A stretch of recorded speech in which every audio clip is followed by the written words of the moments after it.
की खामी की वजह से हुआ होगा। लेकिन क्या आप जानते टाइटैनिक जहाज का मलबा देखने समुद्र में मीलों नीचे गए अरबपतियों के रोमांच के सफर का दुखद अंत हुआ। टाइटन नाम की इस सबमरीन में सवार सभी 5 यात्रियों को मृत घोषित कर दिया गया है। ये हादसा तो वाकई में ही समुद्र की गहराई और सबमरीन में कुछ तकनीकी खामी की वजह से हुआ होगा। लेकिन क्या आप जानते हैं कि दुनिया के ज्यादातर समुद्री हादसे गहरे समुद्र में नहीं होते हैं? जी हाँ, चौंकिए मत, ये सच है। समुद्री दुनिया में कई ऐसी जगहें हैं जो पानी के जहाजों की कब्रगाह मानी जाती हैं। इनमें से एक है कैरेबियन सागर में बरमूडा ट्रायंगल। ये एक ऐसी जगह है जहां कई जहाज रहस्यमयी तरीके से लापता हुए हैं। लेकिन आपको ये जानकर हैरानी होगी कि बरमूडा ट्रायंगल वो जगह नहीं है जहां सबसे ज्यादा जहाज दुर्घटना का शिकार हुए हैं। जी हाँ, हम आपको बताते हैं कि आखिर समुद्री जहाजों की सबसे बड़ी कब्रगाह कहाँ है। तो हम आपको बता दें कि यह जगह कोई गहरा समुद्री गहराई वाला क्षेत्र नहीं है, बल्कि बेहद उथला और तट के पास का इलाका है। यह जगह है गुडविन सैंड्स। पूर्वी इंग्लैंड के शहर कैंट के करीब का इलाका यूरोप के सबसे बिजी पोर्ट्स में से एक डोवर पोर्ट के करीब है। बीबीसी की रिपोर्ट के मुताबिक गुडविन सैंड्स समुद्री किनारे पर वो जगह है जहां अक्सर लहरें आकर रेत को डुबो देती हैं। लेकिन फिर जब लहरें पीछे हटती हैं तो पूरा एरिया एक दलदली जमीन में तब्दील हो जाता है। लहरों के हटते ही यहाँ कौड़ियों, रेत वाली मछली और केकड़े नजर आते हैं। ऐसा बताया जा रहा है कि 10 मील में फैले इस एरिया को मरीन कंजर्वेशन जोन घोषित किए जाने की मांग लगातार की जा रही है, क्योंकि यहाँ तमाम समुद्री जीव जंतु मिलते हैं। लेकिन अब ऐसी रिपोर्ट्स हैं कि डोवर पोर्ट एडमिनिस्ट्रेशन अपने पोर्ट का दायरा बढ़ाने के लिए गुडविन सैंड्स की खुदाई करवाना चाहता है। पोर्ट प्रशासन चाहता है कि गुडविन सैंड्स से लाखों टन रेत निकालकर इस एरिया से समुद्र को और गहरा किया जाए। लेकिन हर बार की तरह पर्यावरण के जानकार इसके लिए सहमत नहीं है। उनका मानना है कि इससे पर्यावरण के साथ साथ समुद्री जीवों का भी नुकसान होगा। लेकिन गुडविन सैंड्स केवल रेत की जमीन की वजह से ही परेशानी का सबब नहीं है। इस एरिया में सैकड़ों जहाज दुर्घटना का शिकार हुए हैं। इसकी सीमा में आते ही जहाज या तो अचानक आए तूफान की जद में तबाह हो जाते हैं या फिर किसी और वजह से डूब जाते हैं। ऐसा बताया जाता है कि ये इलाका इंग्लिश चैनल का सबसे खतरनाक ठिकाना है, खासकर जब तूफान आते हैं।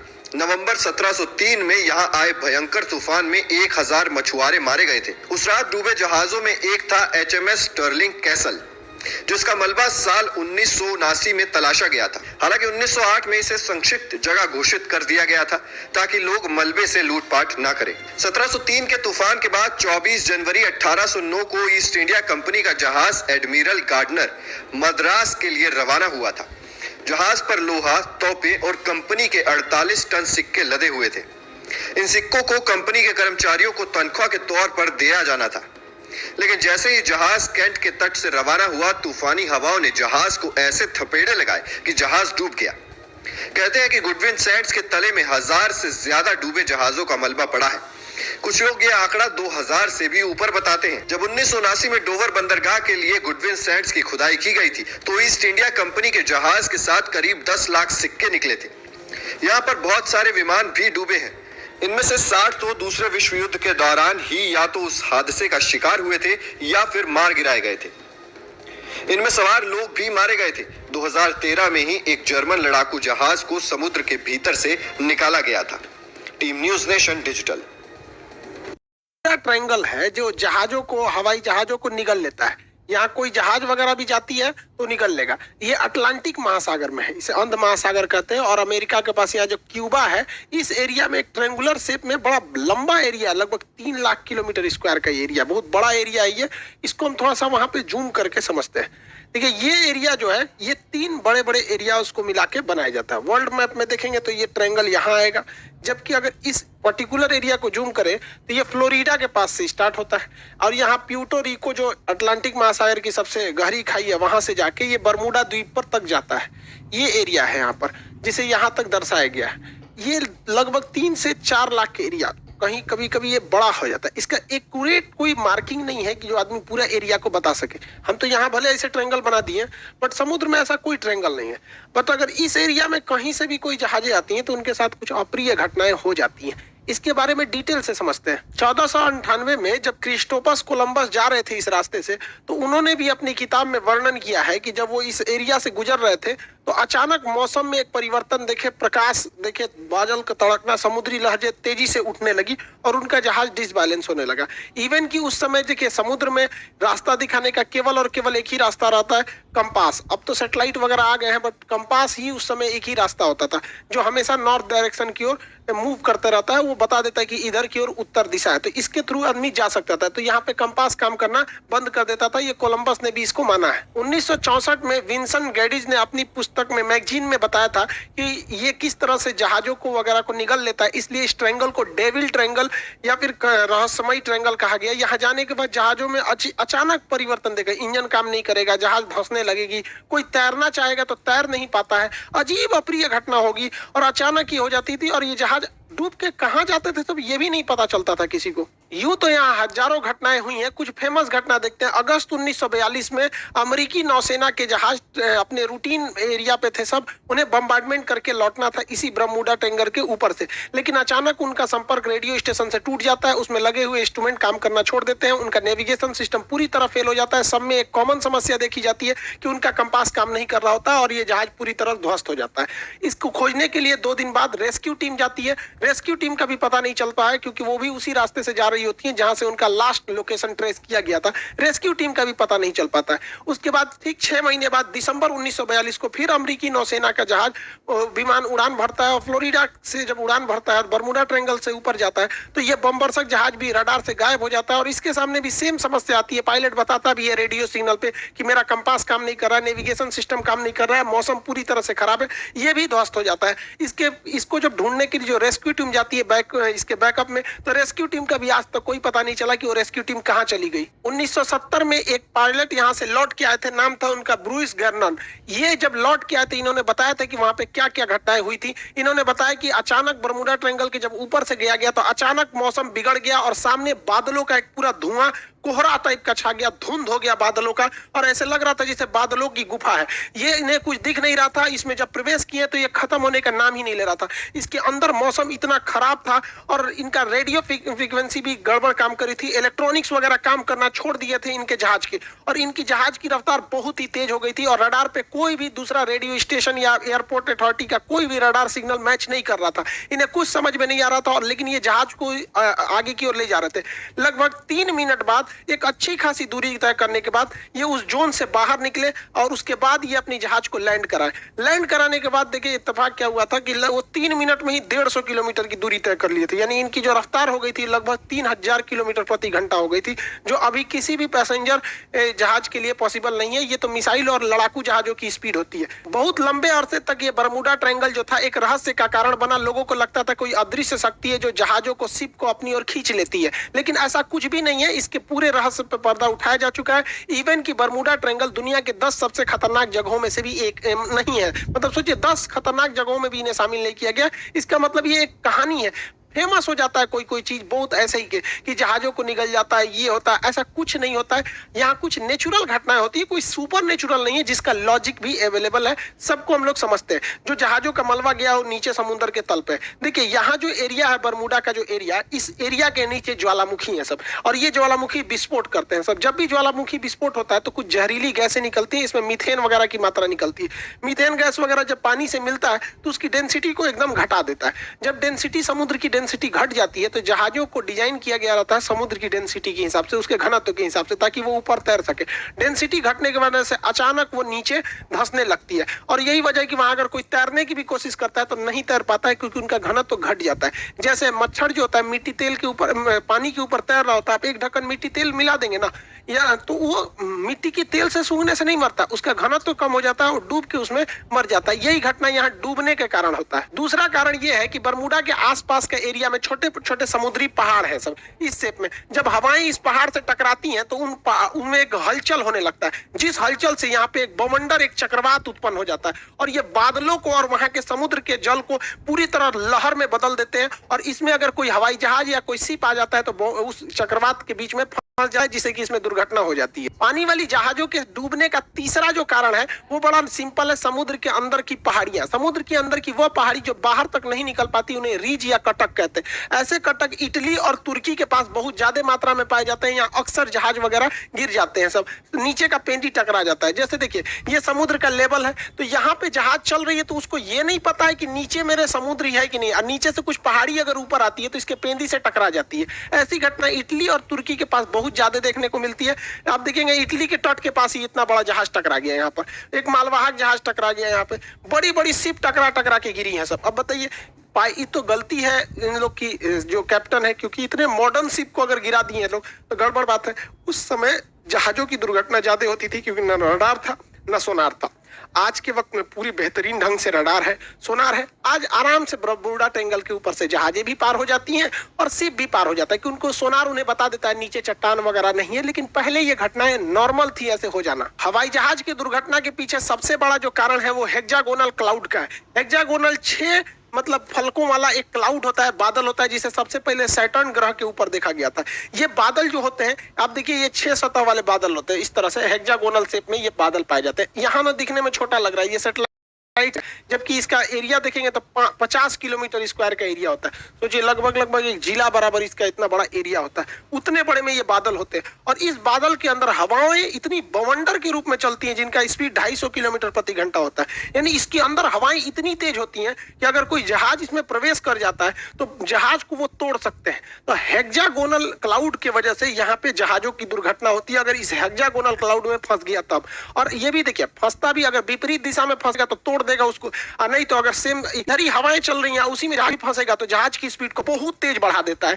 यही वजह है कि जब वहां से कई जहाजें गुजरी हैं तो उनका स्पीड अचानक बहुत तेज बढ़ गया है। तो इसमें कोई दैवीय या भूत प्रेत वाली घटना या फिर कोई ऐसी चीजें नहीं है जिसका कोई पता नहीं लगेगा। नॉर्मल चीजें, अब ऐसी घटनाएं नहीं होती हैं, लेकिन ये पुरानी कहानियां, इस पे इतनी मूवी बना दी गई है, करोड़ों रुपए लोग कमा लिए इसके लिए। कहानी चाहिए एक डायरेक्टर को, अच्छा खासा कहानी बन जाता है। तो ये आप समझिए साइंटिफिक कारण। अब ऐसा कुछ नहीं होता है। ये तो रहा भैया आपका बर्मुडा ट्रायंगल का जो इधर अटलांटिक महासागर के पास कैरेबियन सागर में। ऐसे ही ये घटना जापान के पास हो गई। यहाँ पर जापान के पास भी एक ट्रायंगुलर शेप में एरिया है। वहां 1980 में एक जहाज जा रहा था डर्बीशायर। ये इतना बड़ा जहाज था जो टाइटेनिक से 2 गुना था। यहाँ कई लाख टन इसमें आयरन ओर की मात्रा भरी हुई थी। अचानक ये डूब गया, इस एरिया में अचानक डूब गया। जापान की सरकारी टीम ने उसे रेस्क्यू टीम भेजा था पता लगाने के लिए, वो भी डूब गई। उसके बाद एक हवाई जहाज से रेस्क्यू टीम भेजा गया, वो भी डूब गया। जापान भी डर गया। बाद में पता चला कि भैया सेम चीजें हैं यहाँ और यहाँ दोनों पे। तो इसे एशिया का बर्मुडा ट्रायंगल कहा जाता था। हालांकि जापान ने इसका नाम दिया था ड्रैगन ट्रायंगल। जापान के जस्ट नीचे था ये ड्रैगन ट्रायंगल नाम था इसका, बर्मुडा ट्रायंगल। ऐसा ही एक ट्रायंगल भारत में भी पाया जाता है, उड़ीसा में। उड़ीसा का एक एयर स्ट्रिप है, अंग्रेजों ने बनाया था द्वितीय विश्व युद्ध के समय, जिसका नाम था अमाडा एयर स्ट्रिप। अमाडा एयर स्ट्रिप ये उड़ीसा में स्थित है। यहाँ पे लगभग 150 से 200 अमेरिकी जहाजें यहाँ से आपस में टकरा गई, कुछ गिर गई। और इत्तेफाक देखिए जब भी इनके साथ घटना होती थी, ना कोई वेदर खराब था, ना ही कोई मतलब हेक्सागोनल क्लाउड थे, ना मौसम खराब, ना चक्रवात, ना हवाओं की स्पीड, एकदम नॉर्मल टाइम पे यहाँ जहाजें गिर गई। आपस में आमने सामने जहाजें टकरा जाती थी सब। इतना खराब काम करता था यहाँ पर। हालांकि द्वितीय विश्व युद्ध के समय अमेरिकी जहाजें यहीं पे उड़ान, यहाँ पे लैंड करती थी और जापान पे बम गिराने के लिए यहाँ से भी जाया करती थी। आपको भी पता होगा कि अंडमान निकोबार तक में जापान आ गया था।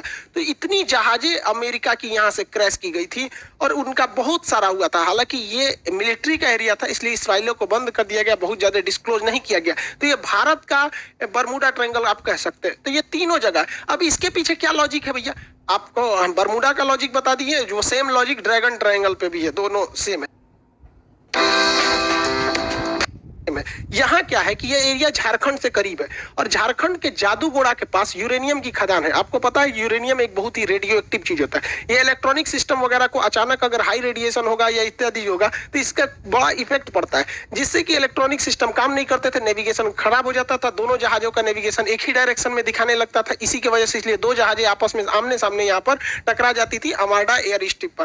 हालांकि ये चीजें आप बहुत कम सुने होंगे क्योंकि ये मिलिट्री वाला जो एयरबेस होता है उसकी बहुत ही चीजों को टॉप सीक्रेट ही रखा जाता है। आप तीनों तरह के ट्रायंगल को देखिए, इत्तेफाक देखिए, ये वाला है बर्मुडा ट्रायंगल और यहाँ पर है प्रशांत महासागर, अटलांटिक महासागर में, प्रशांत महासागर में है यहाँ पर ड्रैगन ट्रायंगल, और भारत में है यहाँ पर आपका अमाडा एयर स्ट्रिप। अगर आप इसको देखिएगा अक्षांश, तो तीनों एक ही अक्षांश पे आएंगे सब आपको।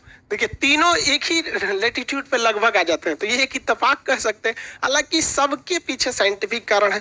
अब ऐसी कोई घटनाएं नहीं होती हैं। जो भी कहता है कि यहाँ पे कोई सुपर नेचुरल पावर है, ये है, सब मन गढ़ंत कहानी है ये सब। हालांकि अटलांटिक महासागर में एक और जगह है सारगैसो। यहाँ सारगैसो सागर है, ये सागर है ही नहीं है एक्चुअली। यहाँ एक शैवाल पाया जाता है, एलिगी, जो समुद्र में तैरते रहता है, बहुत लंबा लंबा पाया जाता है, घास है इस तरह। यहाँ अगर जहाजें, छोटी मोटी जहाजें फंस जाती है ना, तो उसी में फंस के रह जाती है। इसलिए यहाँ पे देखिए इतना बड़ा बड़ा घास पाया जाता है, पूरी समुद्र को ये घास ढक लेता है। सारगैसो घास पाए जाने की वजह से जितने एरिया में वो घास पाया जाता है, उस घास वाले एरिया को, उस शैवाल वाले एरिया का नाम रख दिया गया है सारगैसो सागर। हालांकि सारगैसो कोई सागर नहीं है, वह सागर का वह हिस्सा है जहां ये वाला शैवाल पाया जाता है, सारगैसम नामक शैवाल पाया जाता है। इसलिए यूपीएससी सीडीएस में एक बार क्वेश्चन पूछा था, वो कौन सा ऐसा सागर है जिसका कोई भी तट रेखा नहीं है, मतलब जमीन से नहीं टच करता है। तो सारगैसो सागर जमीन से टच नहीं करेगा, क्योंकि वो बीच का तो सागर है ही नहीं, वो बस एरिया है। यहाँ जहां जहाजों को, छोटी जहाजों को आने जाने के रोक लगाया गया, क्योंकि उसकी पंखी वगैरह में ये सब घास वगैरह फंस जाते हैं सब। इसी सारगैसो सागर के पास ऊपर से ठंडी हवा जलधारा आती है, जिसका नाम है लेब्राडोर की धारा। इस सारगैसो सागर को ठंड के दिन में पूरी तरह बर्फ के टुकड़ों में भर देती है। इसी सारगैसो सागर में अप्रैल 1912 को टकरा गया था टाइटैनिक जहाज, और इसी सारगैसो सागर में लेब्राडोर द्वारा लाई गई ठंडी जलधारा के बर्फ से टकराने से टाइटैनिक जहाज डूब गया था। अगला क्वेश्चन पूछता है ब्लैक होल से। अंतरिक्ष का ब्लैक होल है, इसकी डेंसिटी सबसे ज्यादा होती है। इसकी डेंसिटी इतनी ज्यादा होती है कि इसके 1 चम्मच मिट्टी का, अगर हम ब्लैक होल से 1 चम्मच मिट्टी लाएंगे और उसका वजन करेंगे तो 10 हाथियों के बराबर होगा। सोचिए इतना भयानक ये डेंसिटी होती है, इतना घना होता है, ये प्रकाश को भी जाने नहीं देता है। तो क्वेश्चन भी पूछेगा कि ब्लैक होल प्रकाश को भी गुजरने नहीं देता है, क्यों? तो ऑप्शन नंबर बी पर आंसर होता है, अति उच्च घनत्व के कारण। और इसका एक उल्टा क्वेश्चन पूछता है, एक वह हाइपोथेसिस को क्या कहते हैं जिसमें यह मान लिया जाता है, यह कल्पना किया जाता है कि सारे प्रकाश वहीं से आ रहे हैं, तो उसे हम व्हाइट होल कहते हैं। हालांकि ब्लैक होल और व्हाइट होल का पूरा परिकल्पना हम आपको ज्योग्राफी के क्लास में पढ़ा चुके हैं। भारत के जम्मू कश्मीर में लद्दाख और बारामूला की कुछ ऐसी पहाड़ियां हैं जिनमें चुंबकीय क्षमता है। ये भी क्या करती है, जहाजों के डायरेक्शन को भटका देती है। यहाँ पर एक चिनाब नदी पर ब्रिज बनाया जा रहा है, जो सबसे ऊंचा ब्रिज है, कंप्लीट हो जाएगा तो इसके बारे में भी टोटल समझा देंगे कि ब्रिज क्या है। और इसके अलावा आप एक तो बड़ा सुने होंगे, सोच रहा अमेरिका में एरिया 51 एलियन वगैरह वाला एरिया है, इस सबको कभी और क्लास में समझेंगे। आई होप आप इसे समझे होंगे। मिलेंगे नेक्स्ट क्लास में। स्वागत है आपके इस YouTube चैनल में एक नए वीडियो के साथ। मैं हूं धनंजय और आप देख रहे हैं डेली ट्रेवल हैक। दोस्तों, पिछले रविवार को कुछ लोग, आपको पता है टाइटैनिक मूवी आप में से सब लोगों ने देखा होगा, हमने भी देखा है, कई एक दफा देखा है। तो जब ये 1912 में ये टाइटैनिक डूबी थी तो उसमें करीब 1500 से ज्यादा लोग की मृत्यु हो गई थी, और उसका मलबा समुद्र में अभी भी पड़ा हुआ है। तो कुछ रईस लोग जो काफी अमीर होते हैं, बहुत ज्यादा अमीर होते हैं, उनको कुछ अलग करने का शौक रहता है। हम लोग को, आपको घूमने का शौक रहता है, उनको कुछ अलग देखने का शौक रहता है। तो इसी में एक ओशियन गेट नाम की कंपनी है जो ये राइड पे ले जाती है। उनका 7 दिन का ट्रिप रहता है, उसमें से 3 दिन पूरा ट्रेनिंग वगैरह देती है, सारा डिटेल बताती है, और चौथे या 5वें दिन वो जो टाइटैनिक का मलबा है उसको देखने के लिए ले जाती है। ओशियन गेट का एक पनडुब्बी है जो लोगों को, करीब 5 लोगों को, पायलट इंक्लूडेड रहता है उसमें, उसको इस राइड पे लेके जाती है। अगर इसके लंबाई की मैं बात करूं तो 22 फीट लंबा है ये, और अगर इसकी ऊंचाई की बात करूं तो 8 फीट ऊंचा है, और चौड़ाई अगर करूं तो 8.5 फीट है। इसमें 5 लोग जा सकते हैं और वो सिर्फ बैठ सकते हैं। ये एक, आप कह सकते हो, सिगार जैसा रहता है ना, आप इसको उससे कंपेयर करो, जिसमें पीछे के पार्ट में हवा, ऑक्सीजन भरा रहता है, करीब 96 आवर का ऑक्सीजन रहता है इसमें, और एक छोटा सा वॉशरूम भी रहता है। इसमें एक सरफेस रहता है, 2 लोग सामने की और 2 लोग उनके सामने आमने सामने बैठ सकते हैं, और ये कार्बन फाइबर और टाइटेनियम से बना हुआ होता है जो काफी मजबूत माना जाता है। और ये पास्ट में बहुत सारे लोगों को ये राइड करवा के आ चुकी है। तो इसका कॉस्ट अगर आप सुनेंगे तो इसका कॉस्ट 2 करोड़ है। ये पूरे पैकेज का ये कंपनी ऑफर करती है, और कोई भी 18 साल से ज्यादा के लोग इसमें जा सकते थे। और इसमें जो 5 लोग सवार थे वो अरबपति थे। इसमें भी जो लोग गए थे, 5 लोग जो गए हुए थे, उसमें से एक पायलट था और एक इस कंपनी के सीईओ थे। 2 पाकिस्तानी नागरिक थे जो अरबपति हैं और बिजनेसमैन हैं, उनका नाम शहजाद दाऊद और बेटा सुलेमान था, और एक बिजनेसमैन थे जो इस राइड पे गए हुए थे। और इनके जाने के जस्ट 2 घंटे बाद इसका कम्युनिकेशन लॉस्ट हो जाता है और सारी तरफ त्राहिमाम मच जाती है। चूंकि ये इतने बड़े बड़े लोग थे तो यूएस, कनाडा, सब जगह की जो बेस्ट इक्विपमेंट था, सब ने अपना रोबोट भेजा इनको ढूंढने के लिए टाइटैनिक के पास आसपास। पूरे 4-5 दिन रेस्क्यू चलता रहा। यूएस के कोस्ट गार्ड ने कल प्रेस कॉन्फ्रेंस करके ये डिक्लेयर कर दिया 5 लोगों की मौत हो गई। और मौत की वजह क्या बताई? इम्प्लोजन। मतलब इम्प्लोजन क्या होता है? जैसे एक्सप्लोड करता है किसी चीज, जब ब्लास्ट होता है तो क्या होता है? बाहर की ओर होता है। जब इम्पोज हुआ तो ये अंदर की ओर पूरा दब गया। और इतना खतरनाक ये होता है कि ये विद इन सेकेंड, मतलब सेकेंड से भी कम समय में ये अंदर की ओर पूरा ब्लास्ट कर जाता है और पलक झपकते सारे लोगों की दर्दनाक दुखद मौत हो गई। परसों इसका मलबा मिला यूएस कोस्ट गार्ड को और उन्होंने ये बताया कि इस वजह से इसकी मौत हुई। और ये मलबा कहाँ मिला? जहां पे टाइटैनिक का मलबा था उससे करीब 1600 फीट नीचे, और वहां पे एकदम सी लेवल का पूरा ग्राउंड लेवल है, कुछ भी नहीं है। एक शिप पे टाइटैनिक जहां डूबा हुआ है उसके ऊपर वाले एक जहाज से लेके जाया जाता है और वहां पे इसको पनडुब्बी को डुबो दिया जाता है, मतलब अंदर डाल दिया जाता है एक रैक पे रख के। और वहां से ये खुद, इसके जो पायलट होते हैं वो अंदर जाने के बाद ये अलग हो जाती है। अलग होने के बाद उसको एक रिमोट रहता है, जैसे हम लोग ड्रोन उड़ाते हैं उससे उसको कंट्रोल करता है जॉयस्टिक से, आगे करेंगे पीछे करेंगे, उस अकॉर्डिंग से कंट्रोल करते हुए इसको लेके जाती है टाइटैनिक के पास। वहां पे इसको राउंड अप करती है, सारे जगह दिखाते हैं। लाइट कम रहता है इस दौरान, उनका जो खिड़की रहता है उससे वो लोग देखते हैं, वीडियो फोटोग्राफी सब होती है। और बहुत सारे वीडियो आप इस फुटेज में देख सकते हो कैसे ये लोग टाइटैनिक को देखने का अनुभव रोमांचित कर देता है। बहुत सारे लोग जो ये राइड करके आए थे उन्होंने एक्सपीरियंस शेयर किया था कि एक ऑसम एक्सपीरियंस था और इसका कॉस्ट करीब 2 करोड़ रुपए लगते हैं 7 दिन के पैकेज में। और ये ऑफर करती रहती है और लोग जाते भी रहते हैं। और इस दौरान ऐसा जैसे लोग सवाल उठा रहे हैं कि इसमें सेफ्टी चेक ठीक से नहीं किया गया था, लेकिन कंपनी का कहना था जब भी कोई राइड पे जाते हैं, और उस कंपनी के सीईओ भी उसमें गए हुए थे, तो सेफ्टी चेक तो हुआ ही होगा। अब इसके पीछे का क्या रीजन है वो जांच में निकल के आएगी। लेकिन बहुत सारे लोगों का कहना है कि जो इनका मटेरियल था उसका मेंटेनेंस में कुछ इशू हुआ होगा या कुछ भी रीजन हो सकता है, उसका मटेरियल उतना अच्छा नहीं था, इसलिए लोग सवाल उठा रहे हैं। एक चीज और आपको इसमें बता देता हूं, इस पनडुब्बी में इस राइड पे जाने वाले पहले 2 लोग कोई और थे, लेकिन उनकी मृत्यु नहीं आई हुई थी। तो उन्होंने जब देखा इस पनडुब्बी को तो उन्होंने जाने से मना कर दिया और अपना सीट वो पाकिस्तानी जो अरबपति हैं, बाप बेटे की जोड़ी, उनको ऑफर कर दिया। और देखो ये दोनों बच गए और कितने लकी अपने आप को मान रहे हैं। और ये पाकिस्तान के जो इनकी इतनी बड़ी कंपनी थी अरबपति, उनको कोई नहीं बचा सका। पनडुब्बी की खोज में जुटे लोगों का कहना है कि पनडुब्बी समुद्र में भयंकर विस्फोट का शिकार हो गई। तलाशी अभियान का नेतृत्व कर रहे यूएस कोस्ट गार्ड के रियल एडमिरल जॉन मागर ने गुरुवार की एक प्रेस कॉन्फ्रेंस करके कहा, पानी में भारी दबाव के कारण विनाशकारी विस्फोट का शिकार हो गई और उसके मलबे से इस बात की पुष्टि होती है। उन्होंने कहा कि पनडुब्बी कैटास्ट्रोफिक इम्प्लोजन का शिकार हुई।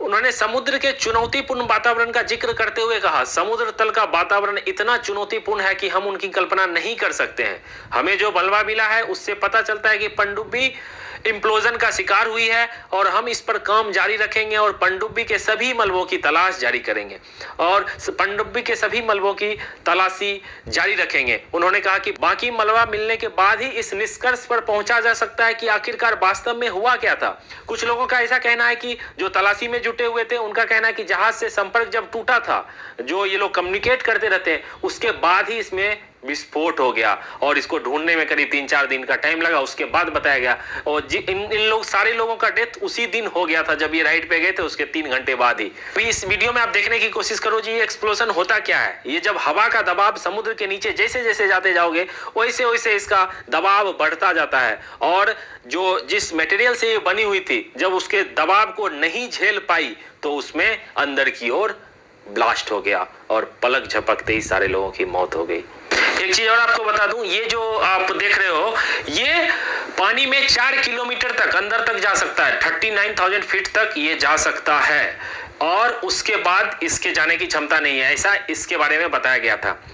अब आपको बता दूं, आपने टाइटैनिक मूवी अगर देखी होगी तो उसके जो डायरेक्टर थे जेम्स कैमरॉन, वो करीब 34 टाइम्स 33-34 बार वो टाइटैनिक के पास गए हैं, क्योंकि जब वो मूवी बना रहे थे तो उनको देखना जरूरी था, समझना जरूरी था, तो वो कई एक दफा गए हैं और उनका खुद का एक पनडुब्बी बनाया हुआ है पर्सनल, जो इतना मजबूत है। तो उन्होंने सवाल उठाया है इसके इंजीनियरिंग पर, जो ये बनाया गया था, इसका जो मेंटेनेंस हो रहा था उसके ऊपर उन्होंने सवाल उठाया है। बोला इस पे जांच होनी चाहिए, इसमें क्या मिसिंग था, इसमें किस वजह से ये हुआ है। तो इसका जो क्वालिटी पे उन्होंने सवाल उठाया है, इसके कंपनी के ऊपर सवाल उठाया है कि इसके क्वालिटी के साथ कंप्रोमाइज किया गया, जिसकी वजह से ये घटना हुई। जो होगी वो जांच में तो निकल के आएगी, लेकिन इतने बड़े लोग अगर कुछ बता रहे हैं तो इसमें जरूर कुछ ना कुछ बात होगी। जब टाइटैनिक डूबा था तो लोगों ने उस मूवी को देखा था और सबने उस मूवी को फील किया था। आप देखोगे तो इमोशनल हो जाओगे और रो दोगे। उसको देखने जाने के चक्कर में ये लोग खुद अपनी जान से हाथ धो बैठे। मुझे लगा इसके बारे में थोड़ी जानकारी आपको दी जाए। इसका डिटेल वीडियो अगर कहोगे तो बना दिया जाएगा एनिमेशन के जरिए, जो ये कैसे काम करता है, नीचे कैसे जाता है, कैसे कंट्रोल करता है, इसमें एक वॉशरूम की भी व्यवस्था रहती है, सारा कुछ इसके बारे में बताया जा सकता है। तो आई होप वीडियो आपको अच्छा लगा होगा। अच्छा लगा हो तो जरूर लाइक करना, चैनल पे आ गए हो तो कर लो सब्सक्राइब। मिलते हैं जल्दी अगली वीडियो में, तब तक अपना ख्याल रखिए, अपने परिवार का ख्याल रखिए। Bye bye, take care.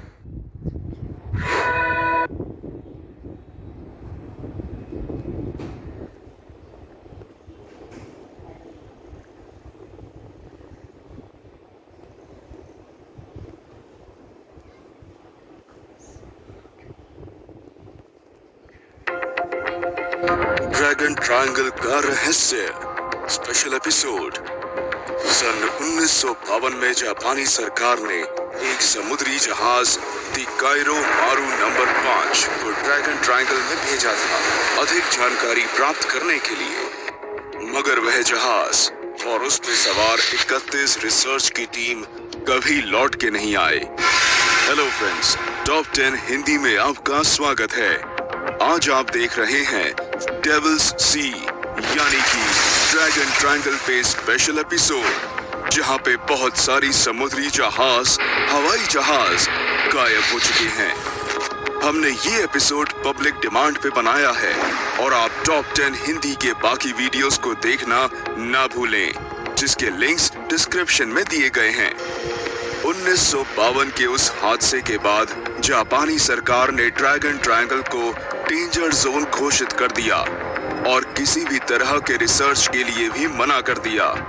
तो आखिर क्या है ये ड्रैगन ट्रायंगल, क्यों और कैसे यहाँ से जहाज गायब हो जाते हैं, क्या है रहस्य इस जगह का, आइए जानते हैं। इसके पीछे मुख्य कारण और रहस्य ड्रैगन ट्रायंगल बरमूडा ट्रायंगल के ठीक विपरीत दिशा में स्थित है और वह भी एक ही लैटिट्यूड पे। दुनिया का ये हिस्सा बहुत ही रहस्यमय और खतरनाक है। ड्रैगन ट्रायंगल पैसिफिक महासागर में है और ये लगभग 5000 स्क्वायर फीट तक फैली हुई है। ये जगह जापान के ईस्ट कोस्ट और फिलीपींस आइलैंड के बीच स्थित है। यहाँ पे पानी का स्तर बहुत ही नीचे है और ऐसे कई हिस्से हैं जो आज तक भी आविष्कार नहीं हो पाए हैं। ड्रैगन्स ट्रायंगल आज भी मानव जाति से परे है और इसमें काफी सारे राज छुपे हैं। ड्रैगन ट्रायंगल सबसे पहले चर्चा का विषय बना सन 1989 में, जब चार्ल्स बॉलिट्स ने इस जगह को अपने किताब में शामिल किया। ये वही लेखक हैं जिन्होंने बरम्यूडा ट्रायंगल पे भी किताब लिखी थी। अगर आप सूत्रों की माने तो आज तक ऐसा कोई कंपास नहीं बन पाया जो यहाँ पे काम करता हो। कुछ कंपास काम नहीं करते और कुछ बिल्कुल ही गलत रीडिंग बताते हैं। इसलिए यहाँ पे काफी सारे समुद्री और हवाई जहाज गायब हो चुके हैं। सिर्फ यही नहीं, यहाँ पे सबमरीन्स भी अचानक गायब हो जाते हैं। ऐसा लगता है मानो ये ट्रायंगल अपने और इन्हें तेजी से खींचती है और फिर कभी दिखाई नहीं देती। आपको सुन के हैरानी होगी, कि इस जगह पे काफी आश्चर्यचकित किस्से भी हुए हैं। एक वैज्ञानिक का ये कहना है कि एक बार वे काफी ऊंचाई से ड्रैगन ट्रायंगल को पार कर रहे थे और उसी वक्त अचानक से उन्हें महसूस हुआ कि उनका हेलीकॉप्टर पानी में गिर सकता है। उन्होंने बहुत मुश्किल से हेलीकॉप्टर पे काबू पाया। उन्हें ऐसा भी लगा कि शायद यूएफओ उनके सामने से अचानक से गुजरा और उन्हें समझ ही नहीं आया कि क्या हुआ। उनकी जान तो बच गई, लेकिन जब उन्होंने अपनी घड़ी देखी तो घड़ी की सुई अपने आप आधे घंटे पीछे घूम गई। ये काफी दिल दहलाने वाला हादसा था। ड्रैगन सी के बारे में कुछ तथ्य। ड्रैगन ट्रायंगल के साथ कई मिथ जुड़े हैं। आइए हम देखते हैं कि लोग इस जगह के बारे में क्या सोचते हैं। सबसे पहले चीन के लोगों ने इसका नाम ड्रैगन सी रखा था, क्योंकि उनका मानना है कि समुद्र के अंदर बड़े बड़े ड्रैगन होते हैं जो अपनी भूख मिटाने के लिए जहाज को समुद्र के नीचे खींच के उन्हें खाते हैं। चीनी पौराणिक गाथाओं में ड्रैगन का खास महत्व है और उनके हिसाब से यह जगह ड्रैगन्स का घर है। अगर हम जापानी लोगों की बात करें तो उन्होंने इस जगह को डेविल सी का नाम दिया है। उनका मानना है कि ये समुद्र भूत प्रेत का घर है और वहां से जो भी जाता है डेविल उसे नहीं छोड़ते, और यही कारण है कि आज तक कोई भी इस जगह से जिंदा वापस नहीं आया। ड्रैगन सी में हुए हादसे के बारे में आप जितना चाहे उतनी बात कर सकते हैं, मगर सच्चाई ये है कि आज तक इसका कोई हल नहीं मिला और ना ही कुछ पता लगा है। यहाँ पे कब और कैसे हवाई जहाज गायब हो जाते हैं कुछ समझ में नहीं आता। जापान में कुछ लोगों का ये भी मानना है कि रोज रात को कोई औरत एक जहाज में सवार होके ड्रैगन ट्रायंगल से जाती है। उनके वहां से गुजरने के बाद वहां पे अगरबत्ती की खुशबू आती है।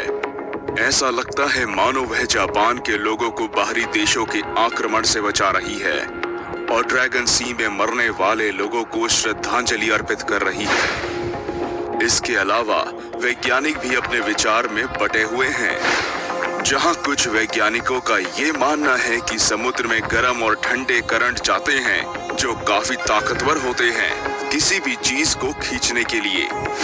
कुछ लोगों का ये भी मानना है कि यहाँ पे मैग्नेटिक फील्ड काफी असरदार है जो किसी भी वस्तु को अपनी तरफ आकर्षित कर सकती है। कुछ लोगों का ये भी मानना है कि समुद्र के अंदर वोल्केनो होने के कारण जहाज गायब हो जाते हैं। वहीं दूसरी ओर लेखक ये मानते हैं कि ये समुद्र श्रापित है और इसमें सुपरनैचुरल चीजें होती हैं। अब कोई कुछ भी कहे, आपको सुन के हैरानी होगी कि बरम्यूडा ट्रायंगल के मुकाबले ड्रैगन ट्रायंगल में ज्यादा लोगों की मौत हुई है। ड्रैगन सी में हुए हादसे। ड्रैगन सी के हादसों का इतिहास बहुत पुराना है और इसकी शुरुआत मंगोलियन राजा कुबलाई खान से हुई थी। कुबलाई खान जापान पे आक्रमण करके उसे अपने कब्जे में लाना चाहते थे। इसके लिए उन्हें ड्रैगन सी से जाने का तरीका सबसे आसान लगा। कुबलाई खान ने बहुत बार कोशिश की जापान तक पहुंचने के लिए, मगर हर बार उनके भेजे गए जहाज और सैनिक पानी में डूब जाते थे। इस तरह से उन्होंने लगभग 40,000 सैनिक गंवाए थे और उसके बाद उन्होंने जापान पे राज करने का सपना छोड़ दिया। ड्रैगन ट्रायंगल के बारे में लोगों का मानना है कि एक और कारण ये है कि दुनिया में अलग अलग डायमेंशंस हैं और दूसरे डायमेंशन से इस दुनिया को देखना नामुमकिन है। सन 1940 और 1950 के बीच बहुत सारे मछुआरों की नाव और लगभग मिलिट्री के 5 बड़े जहाज डेविल सी में कहीं खो गए, जिनका आज तक भी कुछ पता नहीं चल पाया। इसी वक्त जापान की सरकार ने 31 मेंबर वाली टीम के साथ अपना जहाज कायरो मरु नंबर 5 भेजा इस जहाज के बारे में पता लगाने के लिए, लेकिन शायद किस्मत को कुछ और ही मंजूर था। कायरो मरु डूब गई और साथ ही उसमें सवार 31 लोग भी।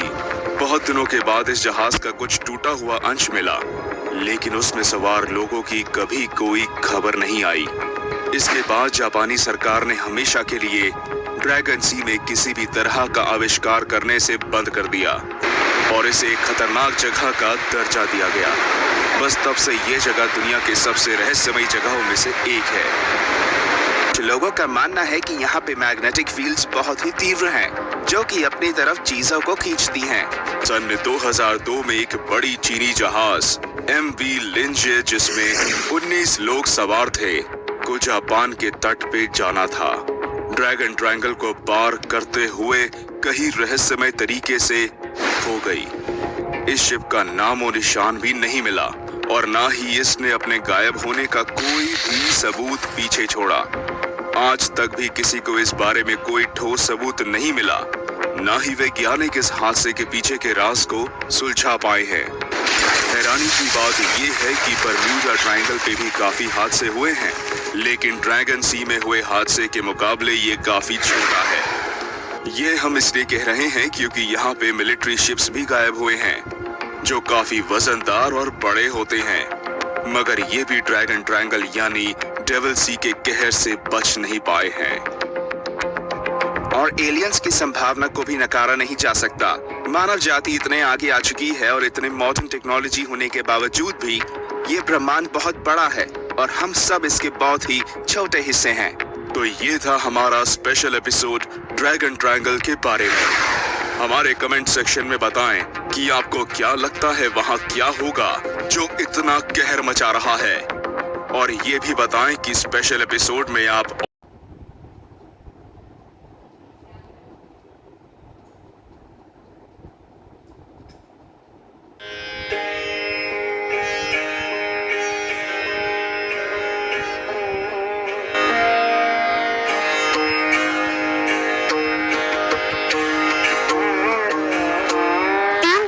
बर्फ से लदी पहाड़ियां, बीच में खुला स्थान और उसके बीचों बीच बना एक अद्भुत अविश्वसनीय मंदिर।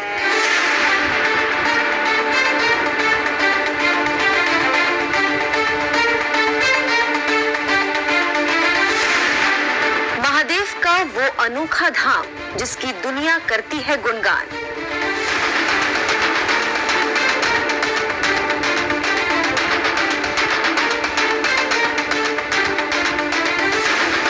सदियां आई, गुजर गई, कई विपदा आई, चली गई, केदारनाथ ज्यों का त्यों खड़ा रहा।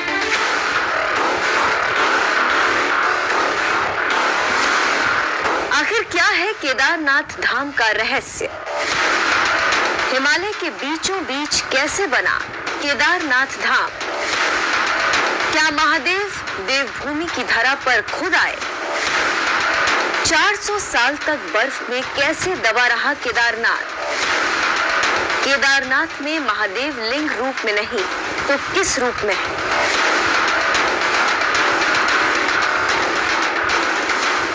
ऐसे हर सवाल का जवाब दर्शकों को देने के लिए बिंग घुमक्कड़ ने तैयार किया है ये स्पेशल एपिसोड।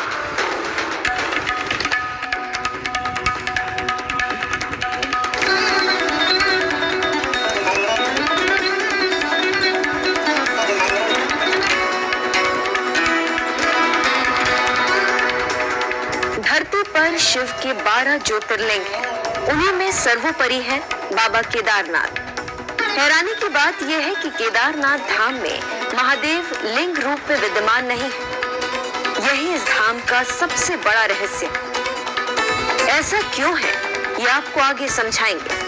अभी इतना जानिए कि साल में सिर्फ 6 महीने ही बाबा के दर पर भक्त दर्शन को जा पाते हैं।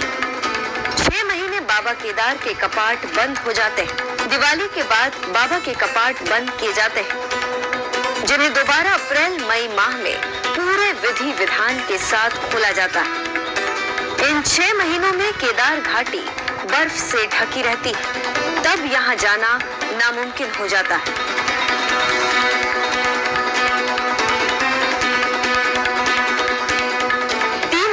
593 फीट की ऊंचाई पर बने केदारनाथ धाम का प्रथम निर्माण किसने करवाया, इसकी कोई पुख्ता जानकारी नहीं।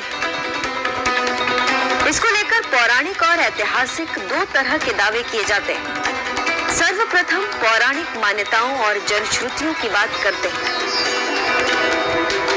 इसकी एक कहानी द्वापर युग में महाभारत युद्ध के बाद की है। कहा जाता है पांडव भगवान भोलेनाथ को हर जगह ढूंढ रहे थे। पांडव भाइयों की हत्या से मिले पाप को धोना चाहते थे, इसीलिए वो काशी समेत हर तीर्थ हो आए, लेकिन महादेव उन्हें कहीं नहीं मिले। खुद भगवान शिव पांडवों से नाराज थे।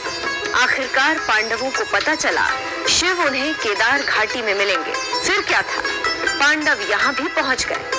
पांडवों को आता देख शिव बैल का रूप लेकर अन्य पशुओं के बीच जा मिले। इस बीच भीम ने विशाल रूप ले लिया।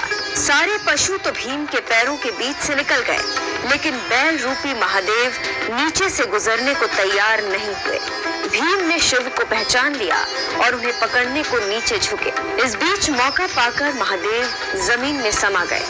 कहते हैं जमीन में जाते जाते भीम ने भोलेनाथ का पीठ वाला हिस्सा पकड़ लिया, लेकिन तब तक उनका धड़ के ऊपर का हिस्सा नेपाल में निकल चुका था।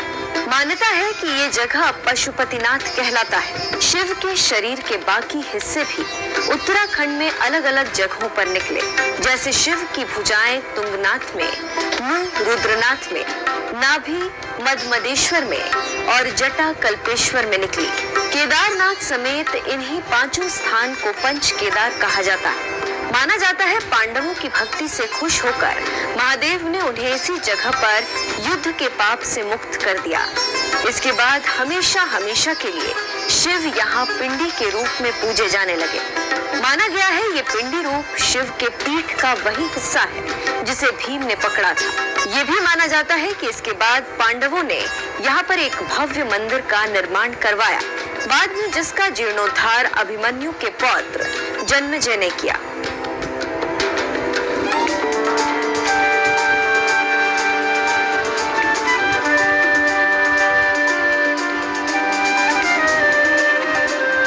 केदारनाथ की एक दूसरी कथा भी है।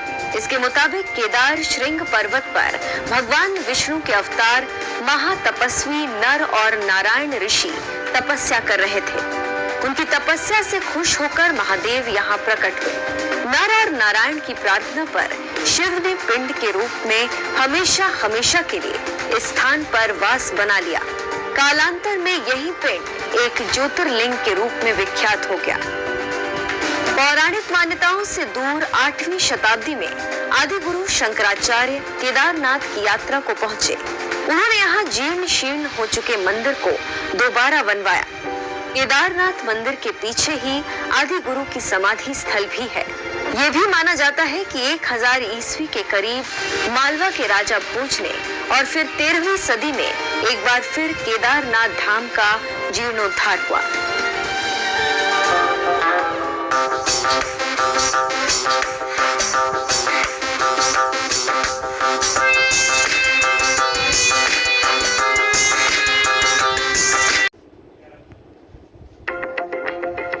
ड्रैगन ट्रायंगल का रहस्य स्पेशल एपिसोड। सन 1952 में जापानी सरकार ने एक समुद्री जहाज दी कायरो मारू नंबर 5 को ड्रैगन ट्रायंगल में भेजा था अधिक जानकारी प्राप्त करने के लिए, मगर वह जहाज और उस पर सवार 31 रिसर्च की टीम कभी लौट के नहीं आए। हेलो फ्रेंड्स, टॉप 10 हिंदी में आपका स्वागत है। आज आप देख रहे हैं डेविल्स सी यानी कि ड्रैगन ट्रायंगल पे स्पेशल एपिसोड, जहां पे बहुत सारी समुद्री जहाज, हवाई जहाज गायब हो चुके हैं। हमने ये एपिसोड पब्लिक डिमांड पे बनाया है और आप टॉप 10 हिंदी के बाकी वीडियोस को देखना ना भूलें, जिसके लिंक्स डिस्क्रिप्शन में दिए गए हैं। 1952 के उस हादसे के बाद जापानी सरकार ने ड्रैगन ट्रायंगल को डेंजर जोन घोषित कर दिया और किसी भी तरह के रिसर्च के लिए भी मना कर दिया। तो आखिर क्या है ये ड्रैगन ट्रायंगल, क्यों और कैसे यहाँ से जहाज गायब हो जाते हैं, क्या है रहस्य इस जगह का, आइए जानते हैं। इसके पीछे मुख्य कारण और रहस्य ड्रैगन ट्रायंगल बरमूडा ट्रायंगल के ठीक विपरीत दिशा में स्थित है और वह भी एक ही लैटिट्यूड पे। दुनिया का ये हिस्सा बहुत ही रहस्यमय और खतरनाक है। ड्रैगन ट्रायंगल पैसिफिक महासागर में है और ये लगभग 5000 स्क्वायर फीट तक फैली हुई है। ये जगह जापान के ईस्ट कोस्ट और फिलीपींस आइलैंड के बीच स्थित है। यहाँ पे पानी का स्तर बहुत ही नीचे है और ऐसे कई हिस्से हैं जो आज तक भी आविष्कार नहीं हो पाए हैं। ड्रैगन्स ट्रायंगल आज भी मानव जाति से परे है और इसमें काफी सारे राज छुपे हैं। ड्रैगन ट्रायंगल सबसे पहले चर्चा का विषय बना सन 1989 में, जब चार्ल्स बॉलिट्स ने इस जगह को अपने किताब में शामिल किया। ये वही लेखक हैं जिन्होंने बरम्यूडा ट्रायंगल पे भी किताब लिखी थी। अगर आप सूत्रों की माने तो आज तक ऐसा कोई कंपास नहीं बन पाया जो यहाँ पे काम करता हो। कुछ कंपास काम नहीं करते और कुछ बिल्कुल ही गलत रीडिंग बताते हैं। इसलिए यहाँ पे काफी सारे समुद्री और हवाई जहाज गायब हो चुके हैं। सिर्फ यही नहीं, यहाँ पे सबमरीन्स भी अचानक गायब हो जाते हैं। ऐसा लगता है मानो ये ट्रायंगल अपने और इन्हें तेजी से खींचती है और फिर कभी दिखाई नहीं देती। आपको सुन के हैरानी होगी कि इस जगह पे काफी आश्चर्यचकित किस्से भी हुए हैं। एक वैज्ञानिक का ये कहना है कि एक बार वे काफी ऊंचाई से ड्रैगन ट्रायंगल को पार कर रहे थे और उसी वक्त अचानक से उन्हें महसूस हुआ कि उनका हेलीकॉप्टर पानी में गिर सकता है। उन्होंने बहुत मुश्किल से हेलीकॉप्टर पे काबू पाया। उन्हें ऐसा भी लगा कि शायद यूएफओ उनके सामने से अचानक से गुजरा और उन्हें समझ ही नहीं आया कि क्या हुआ। उनकी जान तो बच गई, लेकिन जब उन्होंने अपनी घड़ी देखी तो घड़ी की सुई अपने आप आधे घंटे पीछे घूम गई। ये काफी दिल दहलाने वाला हादसा था। ड्रैगन सी के बारे में कुछ तथ्य। ड्रैगन ट्रायंगल के साथ कई मिथ जुड़े हैं। आइए हम देखते हैं कि लोग इस जगह के बारे में क्या सोचते हैं। सबसे पहले चीन के लोगों ने इसका नाम ड्रैगन सी रखा था, क्योंकि उनका मानना है कि समुद्र के अंदर बड़े बड़े ड्रैगन होते हैं जो अपनी भूख मिटाने के लिए जहाज को समुद्र के नीचे खींच के उन्हें खाते हैं। चीनी पौराणिक गाथाओं में ड्रैगन का खास महत्व है और उनके हिसाब से यह जगह ड्रैगन्स का घर है। अगर हम जापानी लोगों की बात करें तो उन्होंने इस जगह को डेविल सी का नाम दिया है। उनका मानना है कि यह समुद्र भूत प्रेत का घर है और वहां से जो भी जाता है डेविल उसे नहीं छोड़ते और यही कारण है कि आज तक कोई भी इस जगह से जिंदा वापस नहीं आया। ड्रैगन सी में हुए हादसे के बारे में आप जितना चाहे उतनी बात कर सकते हैं, मगर सच्चाई ये है कि आज तक इसका कोई हल नहीं मिला और ना ही कुछ पता लगा है। यहाँ पे कब और कैसे हवाई जहाज गायब हो जाते हैं कुछ समझ में नहीं आता। जापान में कुछ लोगों का ये भी मानना है कि रोज रात को कोई औरत एक जहाज में सवार होके ड्रैगन ट्रायंगल से जाती है। उनके वहां से गुजरने के बाद वहां पे अगरबत्ती की खुशबू आती है। ऐसा लगता है मानो वह जापान के लोगों को बाहरी देशों के आक्रमण से बचा रही है और ड्रैगन सी में मरने वाले लोगों को श्रद्धांजलि अर्पित कर रही है। इसके अलावा वैज्ञानिक भी अपने विचार में बटे हुए हैं। जहां कुछ वैज्ञानिकों का ये मानना है कि समुद्र में गर्म और ठंडे करंट जाते हैं जो काफी ताकतवर होते हैं किसी भी चीज को खींचने के लिए। कुछ लोगों का ये भी मानना है कि यहाँ पे मैग्नेटिक फील्ड काफी असरदार है जो किसी भी वस्तु को अपनी तरफ आकर्षित कर सकती है। कुछ लोगों का ये भी मानना है कि समुद्र के अंदर वोल्केनो होने के कारण जहाज गायब हो जाते हैं। वहीं दूसरी ओर लेखक ये मानते हैं कि ये समुद्र श्रापित है और इसमें सुपरनैचुरल चीजें होती हैं। अब कोई कुछ भी कहे, आपको सुन के हैरानी होगी कि बरम्यूडा ट्रायंगल के मुकाबले ड्रैगन ट्रायंगल में ज्यादा लोगों की मौत हुई है। ड्रैगन सी में हुए हादसे। ड्रैगन सी के हादसों का इतिहास बहुत पुराना है और इसकी शुरुआत मंगोलियन राजा कुबलाई खान से हुई थी। कुबलाई खान जापान पे आक्रमण करके उसे अपने कब्जे में लाना चाहते थे। इसके लिए उन्हें ड्रैगन सी से जाने का तरीका सबसे आसान लगा। कुबलाई खान ने बहुत बार कोशिश की जापान तक पहुंचने के लिए, मगर हर बार उनके भेजे गए जहाज और सैनिक पानी में डूब जाते थे।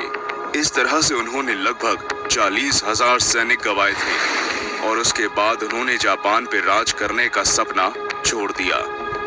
ड्रैगन ट्रायंगल के बारे में लोगों का मानना है कि एक और कारण ये है कि दुनिया में अलग अलग डायमेंशंस हैं और दूसरे डायमेंशन से इस दुनिया को देखना नामुमकिन है। सन 1940 और 1950 के बीच बहुत सारे मछुआरों की नाव और लगभग मिलिट्री के 5 बड़े जहाज डेविल्स सी में कहीं खो गए, जिनका आज तक भी कुछ पता नहीं चल पाया। इसी वक्त जापान की सरकार ने 31 मेंबर वाली टीम के साथ अपना जहाज कायरो मरु नंबर 5 भेजा इस जहाज के बारे में पता लगाने के लिए, लेकिन शायद किस्मत को कुछ और ही मंजूर था।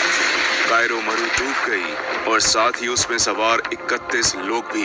बहुत दिनों के बाद इस जहाज का कुछ टूटा हुआ अंश मिला, लेकिन उसमें सवार लोगों की कभी कोई खबर नहीं आई। इसके बाद जापानी सरकार ने हमेशा के लिए ड्रैगन सी में किसी भी तरह का आविष्कार करने से बंद कर दिया और इसे एक खतरनाक जगह का दर्जा दिया गया। बस तब से ये जगह दुनिया के सबसे रहस्यमयी जगहों में से एक है।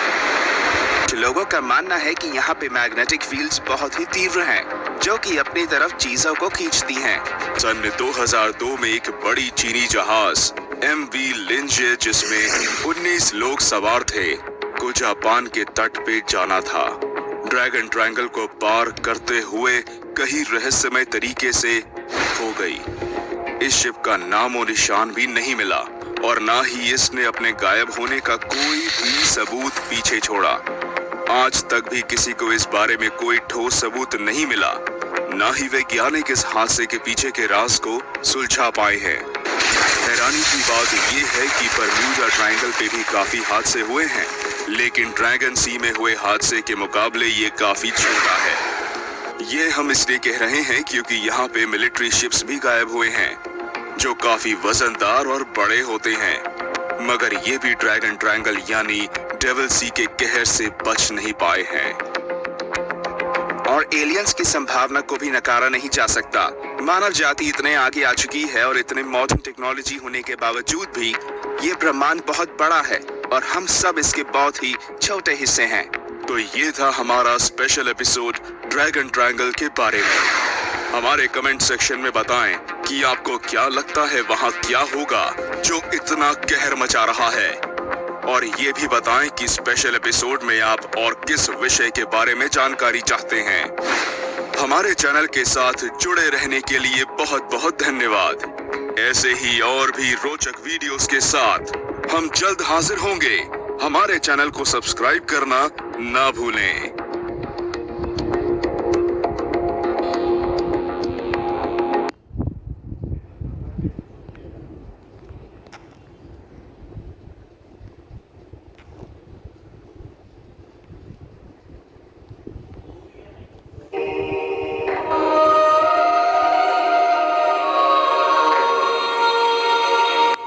हेलो दोस्तों, आपका मोस्ट वेलकम है हमारे चैनल में। तो कैसे हैं आप सब? उम्मीद करता हूँ कि सब बढ़िया होगा।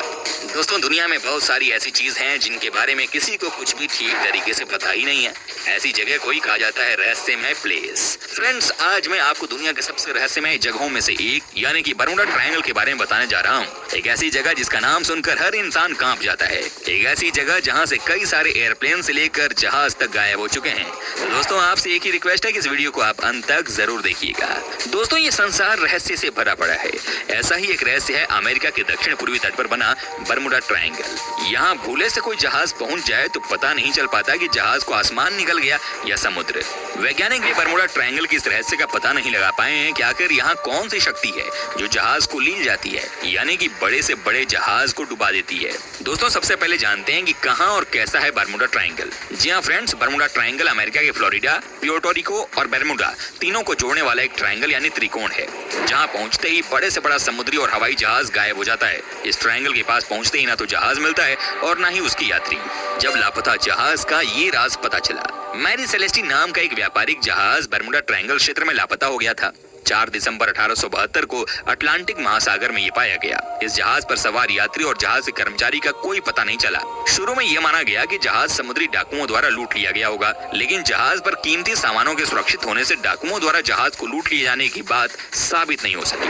फिर से गायब हुआ जहाज। मैरी सेलेस्टी जहाज की ही तरह 1881 में एलिन ऑस्टिन नाम का जहाज यहाँ आकर गायब हो गया। एलिन ऑस्टिन नाम का एक जहाज कुशल चालकों के साथ न्यूयॉर्क के लिए रवाना हुआ। ये जहाज बर्मुडा ट्रायंगल के पास रास्ते में कहीं खो गया। जब ये जहाज मिला तो जहाज पर सवार किसी व्यक्ति का कुछ पता नहीं चला। रहस्य है जहाज का गायब हो जाना। अमेरिका के lieutenant commander G.W. Worli 309 crew सदस्यों के साथ USS साइक्लोप्स नाम के जहाज से सफर कर रहे थे। बर्मुडा ट्रायंगल को पार करते समय ये जहाज कहाँ खो गया कुछ पता ही नहीं चला। जिस दिन ये घटना हुई थी उस दिन मौसम भी अनुकूल था। क्रू के सदस्य संदेश भेज रहे थे कि सब कुछ ठीक चल रहा है, लेकिन अचानक मंजर बदल गया और जहाज किस दुनिया में खो गया कोई जान नहीं पाया। अमेरिका के इतिहास में इस जहाज का लापता होना और क्रू मेंबर का गायब होना एक बड़ा रहस्य बना हुआ है। बर्मुडा ट्रायंगल में गायब हुए हवाई जहाज। इस क्षेत्र से गुजरने वाले कई हवाई जहाजों का भी कोई अता पता नहीं है। Flight 19, star tiger, Douglas DC-3 Bermuda triangle में गुम होने वाले हवाई जहाजों के नाम है। कहा जाता है कि जब जब इसके ऊपर से फ्लाइट निकलती है तब तब फ्लाइट का माहौल जो है वो डरावना हो जाता है। तभी तो दोस्तों कहते हैं कि अक्सर इस रूट पर फ्लाइट नहीं चलती है क्योंकि यहाँ से कोई बचकर नहीं जा सकता है। ये है दुनिया का खासा खतरनाक रूट। जहाज गायब होने में एलियन का हाथ। इस क्षेत्र में जहाजों के गायब होने के कारण पर कई शोध और अध्ययन हुए, लेकिन कुछ पता नहीं चल पाया। शुरुआती शोध के परिणाम बताते हैं कि बर्मुडा ट्रायंगल के पास एक विशेष प्रकार का कोहरा छाया रहता है जिसमें जहाज भटक जाते हैं। जहाजों के गायब होने का दूसरा कारण ये बताया जाता है कि क्षेत्र में मीथेन गैसों का भंडार है।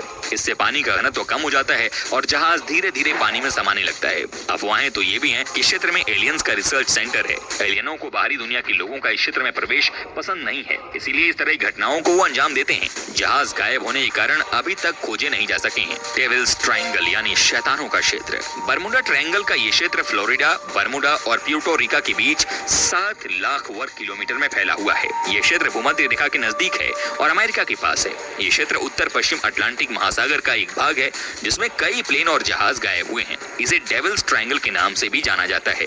पिछले 100 सालों के दौरान यहाँ 1000 से अधिक लोगों की जान जा चुकी है, लेकिन यूनिवर्सिटी ऑफ साउथहैम्पटन के विशेषज्ञों का मानना है कि इस रहस्य को प्राकृतिक प्रक्रिया खतरनाक लहरों के तौर पर बताया जा सकता है। सुनामी से भी ऊंची और खतरनाक लहरें। 1997 में दक्षिण अफ्रीका के तट से सैटेलाइट द्वारा पहली बार यहाँ उठने वाली ऊंची लहरें देखी गईं, जो मिनटों में खत्म हो जाती हैं। इसकी ऊंचाई 100 फीट तक होती है। यहाँ के बादलों के नीचे बहती हैं तूफानी हवाएं।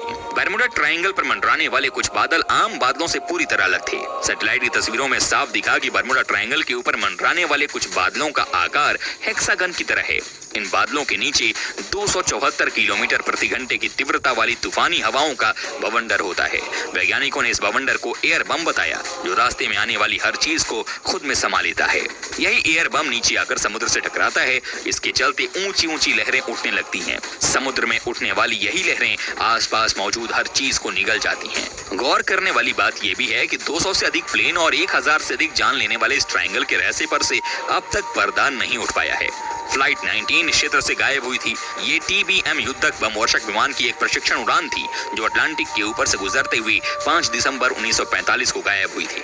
एक और प्लेन मैरी सेलेस्टी के सन 1872 में रहस्यमय ढंग से लापता हो जाने का मामला भी आया था। इसके अलावा इस क्षेत्र से कई अन्य प्लेन और समुद्री जहाजों के लापता होने का भी मामला सामने आया था।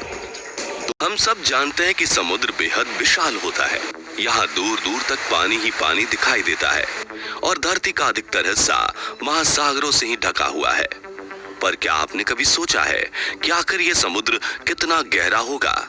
How deep the ocean? पर बहुत कम लोग इसका जवाब जानते हैं। एक लाइन में बताना हो तो हम यही कहेंगे कि समुद्र बहुत गहरा है। इस बहुत का अंदाजा लगा पाना किसी के लिए भी मुमकिन नहीं है, क्योंकि समुद्र इंसान की सोच से भी ज्यादा गहरा है। द कन्वर्सेशन वेबसाइट के अनुसार 500 साल पहले से ही कई नाविक समुद्र के बारे में ज्यादा जानने के लिए यात्रा पर जाते रहे हैं, मगर उन्हें लंबे वक्त तक इसका सही पता नहीं चल पाया। आमतौर पर लोग तालाब या स्विमिंग पूल की गहराई नापने के लिए एक लंबी डोरी उसके पानी में डालते हैं और डोरी का जितना हिस्सा गीला होता है उससे अंदाजा लग जाता है कि तालाब या पुल कितना गहरा है। मगर समुद्र के लिए ये नियम बिल्कुल भी लागू नहीं होता। आपने कई ऐसी फिल्में देखी होंगी जिनमें लोग समुद्र के अंदर डूब जाते हैं। कई फिल्मों में लोग स्कूबा डाइविंग करने भी पानी के अंदर जाते हैं, मगर हर बार ये सवाल मन में जरूर आता है कि समुद्र का बेस कितना नीचे होगा। दोस्तों, समुद्र की गहराई जानने के लिए हमें समुद्र के अंदर जाना होगा और यकीन मानिए यह सफर काफी रोमांचक होने वाला है। तो बने रहिए इस वीडियो के अंत तक। सबसे पहले हम समुद्र की गहराई को जानने के लिए इसके सरफेस से शुरुआत करते हैं। सरफेस के अंदर 40 मीटर की गहराई तक आमतौर पर लोग स्कूबा डाइविंग कर सकते हैं।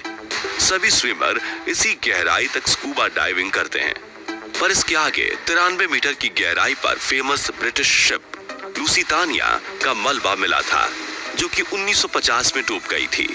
इसके थोड़े से आगे यानी कि 100 मीटर की गहराई डाइवर्स के लिए खतरनाक साबित होती है, क्योंकि यहाँ पर पानी का प्रेशर इतना ज्यादा होता है कि उसमें इनकी बॉडी के कई भाग काम करना बंद कर देते हैं। लेकिन ऑस्ट्रिया के मशहूर फ्री डाइवर हर्बर्ट निस्ट इकलौते ऐसे इंसान हैं जिन्होंने 214 मीटर की गहराई तक डाइव करके वर्ल्ड रिकॉर्ड कायम किया था। और यह पूरा रिकॉर्ड हर्बर्ट ने सिर्फ एक सांस में बनाया था, और इसी रिकॉर्ड की वजह से आज दुनिया इनको the deepest man on the earth के नाम से जानती है। लेकिन इनका ये रिकॉर्ड ज्यादा समय तक नहीं रहा।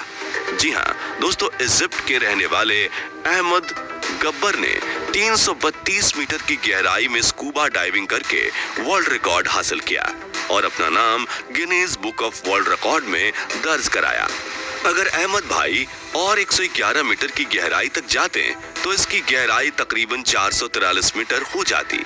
और आपको ना पता हो तो बता दें कि न्यूयॉर्क में स्थित एम्पायर स्टेट बिल्डिंग, जिसकी ऊंचाई 443 मीटर है, तो दोस्तों आप समझ सकते हो कि यह कितना गहरा है।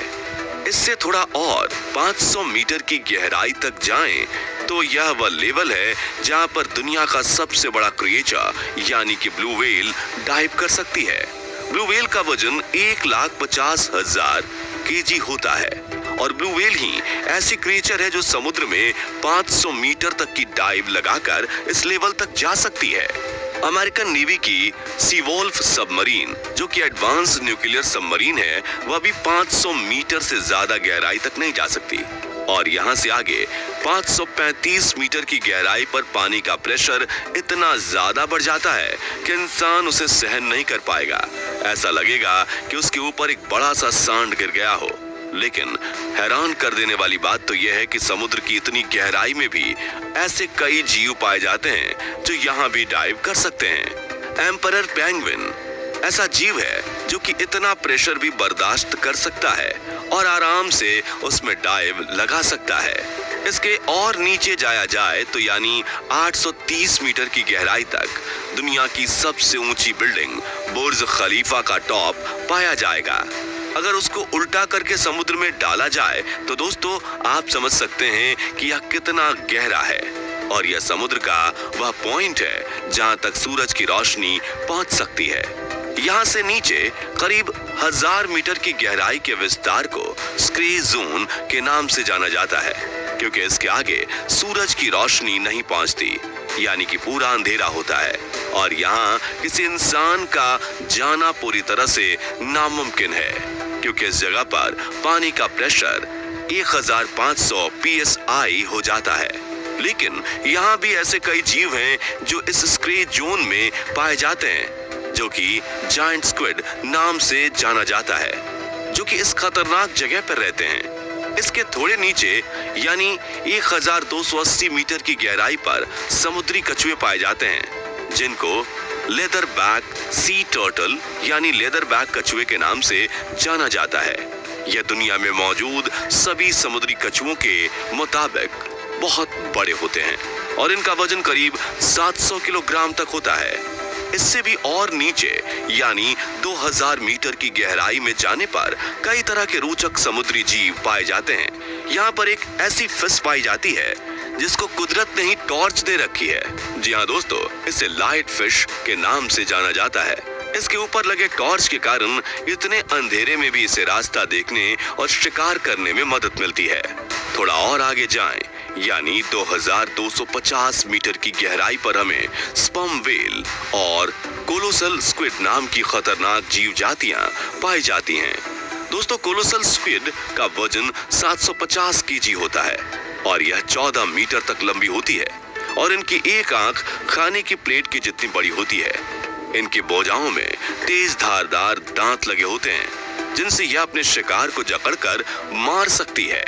इससे भी और अधिक गहराई यानी 3800 मीटर पर फेमस जहाज जिसे टाइटैनिक के नाम से जाना जाता था, उसका मलबा मौजूद है। दोस्तों, यह तो बस शुरुआत है। इससे 200 मीटर और गहराई पर जाने पर यानी 4000 मीटर पर समुद्र का एब्सेसल जोन स्टार्ट हो जाता है। यहाँ पर पानी का प्रेशर करीब 11000 psi जितना होता है, यानी कि 10 के कॉइन पर एक बड़े से हाथी का खड़ा होना। और हैरानी की बात तो यह है कि यहाँ पर भी वाइपर फिश नाम की अजीबोगरीब प्रजाति पाई जाती है। इससे भी 2000 मीटर यानी कि 6000 मीटर की गहराई पर जाने पर हैडल जोन शुरू होता है। इस जोन में पानी का प्रेशर समुद्र के सरफेस के मुकाबले 1000 टाइम जितना बढ़ जाता है, यानी कि वाटर प्रेशर इतना ज्यादा हो जाता है कि वह एक नॉर्मल बुलेट प्रूफ कार को एक ही झटके में फाड़ सकता है। अगर इससे भी 2500 मीटर और अधिक यानी कि 8800 मीटर की गहराई पर जाने पर पानी का दबाव बहुत ज्यादा हो जाता है और अगर विश्व की सबसे ऊंची चोटी माउंट एवरेस्ट को उल्टा करके इसमें डुबाया जाए तो वो भी पूरा का पूरा इसमें डूब सकता है। तो दोस्तों, आप समझ सकते हैं कि यह कितना गहरा होगा, लेकिन इन समुद्रों की गहराई अभी भी खत्म नहीं हुई है। इन ओशन में और नीचे जाएं तो करीब 10,972 मीटर की गहराई कितनी होती है, जितना कि एक हवाई जहाज आसमान में फ्लाई करता है। हवाई जहाज की विंडो सीट पर बैठने पर जब आप नीचे देखते हैं और जो फीलिंग आती है, बस इतना सा ही हिस्सा समुद्र के नीचे भी है, यानी कि समुद्र 10,972 मीटर से भी गहरा है। 11 किलोमीटर गहराई वाले इन क्षेत्रों में भी विभिन्न प्रकार के समुद्री जीव जातियां पाई जाती हैं। अब जानते हैं मरियाना ट्रेंच के बारे में, जो कि समुद्र में सबसे खतरनाक और सबसे गहरा हिस्सा माना जाता है। यह 11,034 मीटर यानी कि लगभग 11 किलोमीटर गहरा है। यहाँ का दबाव सतह से 26 गुना ज्यादा है, इतना तेज कि यह मनुष्य के फेफड़े को आराम से फाड़ सकता है, इसलिए व्यक्ति नीचे नहीं जा पाता। यूएस के रिटायर्ड लेफ्टिनेंट डॉन वॉल्श और उनके स्विस सहकर्मी जैक्स पिकार्ड सन 1960 में मरियाना ट्रेंच तक पहुंचने के लिए एक सबमरीन में करीब 10,790 मीटर की गहराई तक गए थे। साल 2012 में कनाडाई फिल्ममेकर जेम्स कैमरन एक सबमरीन में सोलो ट्रिप पर इस गड्ढे तक पहुंचने के लिए 10,889 मीटर तक नीचे गए थे। उन्हें इसके लिए सबमरीन बनाने में 7 साल का समय लगा था। अब तक इंसान समुद्र में 35,756 फीट की गहराई तक ही पहुंच पाए हैं। मरियाना ट्रेंच में पहुंचे वैज्ञानिकों का कहना है कि समुद्र की गहराई में ऐसी प्रजातियां हो सकती हैं जो अभी तक खोजी भी नहीं गई हैं, और यह समुद्री भाग इतना विशाल है कि अभी तक इसके केवल 10 से 15% हिस्से ही खोजे जा सके हैं। तो आप समझ गए होंगे कि समुद्र कितना गहरा है। चलिए दोस्तों, आप समझते हैं कि समुद्र की गहराई आखिर कैसे नापी जाती है। समुद्र की गहराई नापने के लिए ध्वनि तरंगों का प्रयोग किया जाता है। पानी के जहाज पर एक मशीन लगी होती है जो अल्ट्रासोनिक तरंगे पैदा करती हैं। इस यंत्र का नाम फैथोमीटर होता है। इसका प्रयोग महासागरों की गहराई नापने के लिए किया जाता है। यह एक गहराई खोजक यंत्र है जो ध्वनि तरंगों की चाल में लगे समय का काउंट करके जल की गहराई ज्ञात करता है। तो फ्रेंड्स, आज के वीडियो के लिए बस इतना ही। अगर आपको यह वीडियो पसंद आई हो तो इसे लाइक और शेयर करें। ऐसे इंपॉर्टेंट और नॉलेज वाले वीडियोस के लिए चैनल को सब्सक्राइब और फेसबुक पेज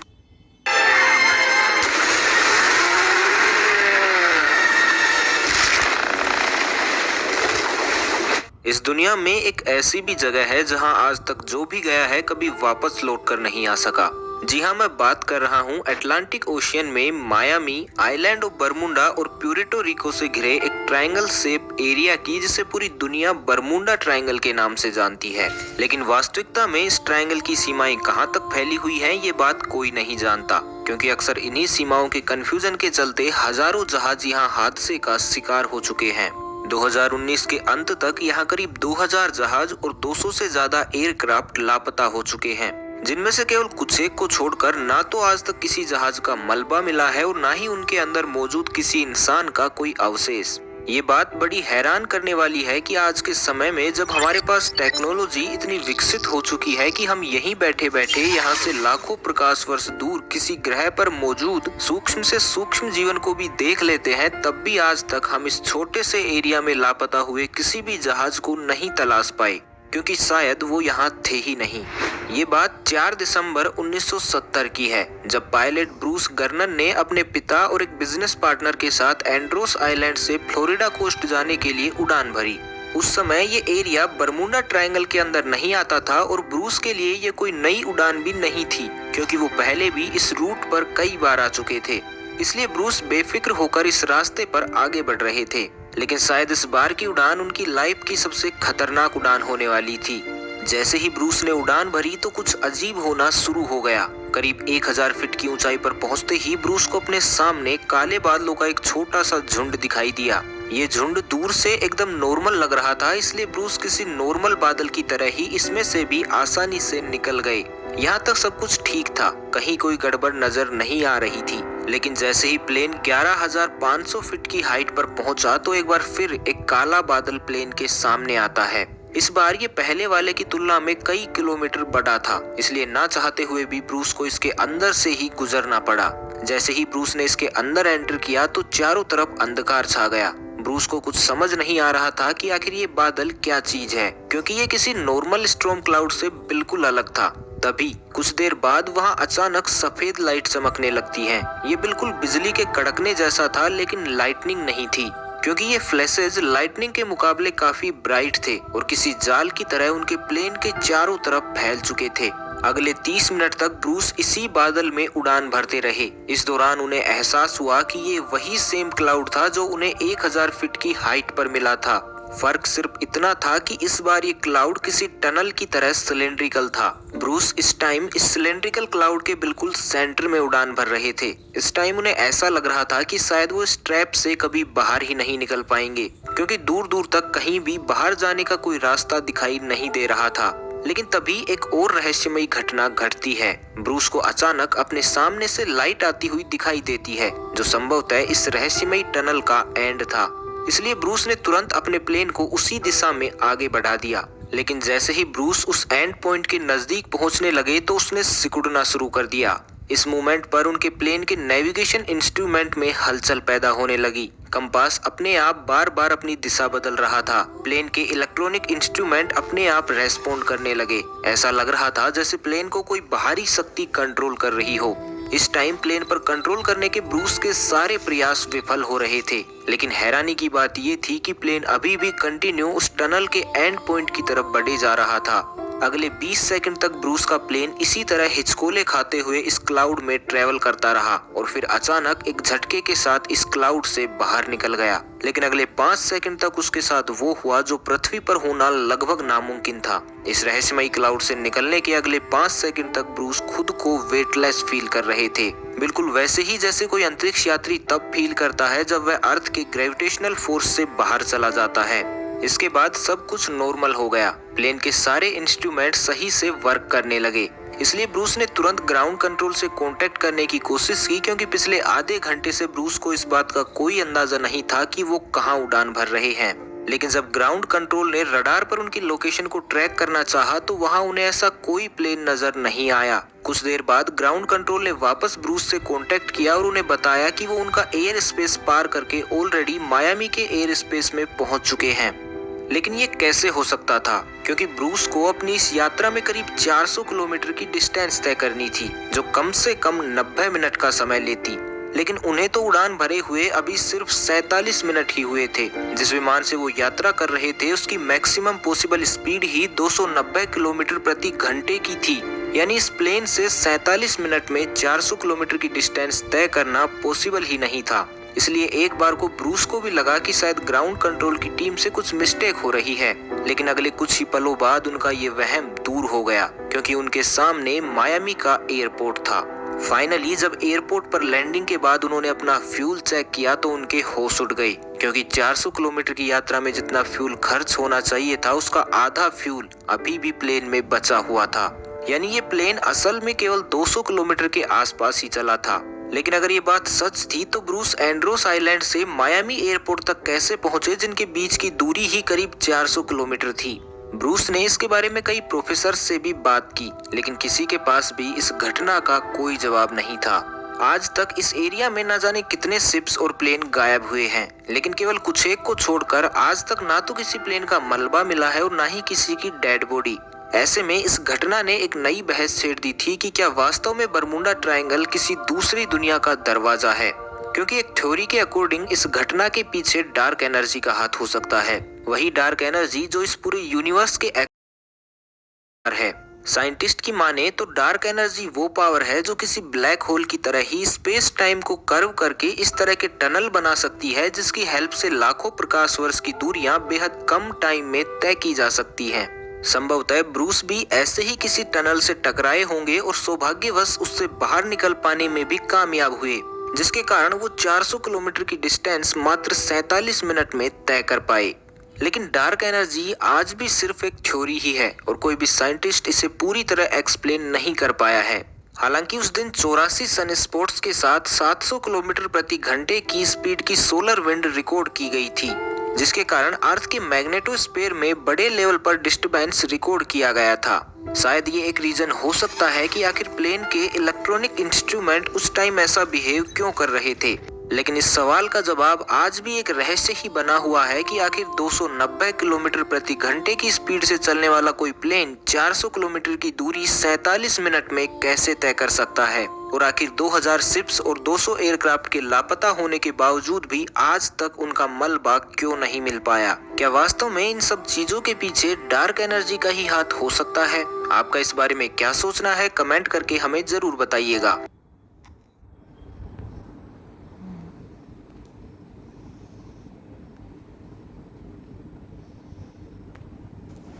મારું મોઇસ્ચરાઇઝર હાઇલાઇટર પણ છે. હાઇલાઇટરનો ગ્લો હવે મોઇસ્ચરાઇઝરમાં. નવું લેકમે લૂમી ક્રીમ.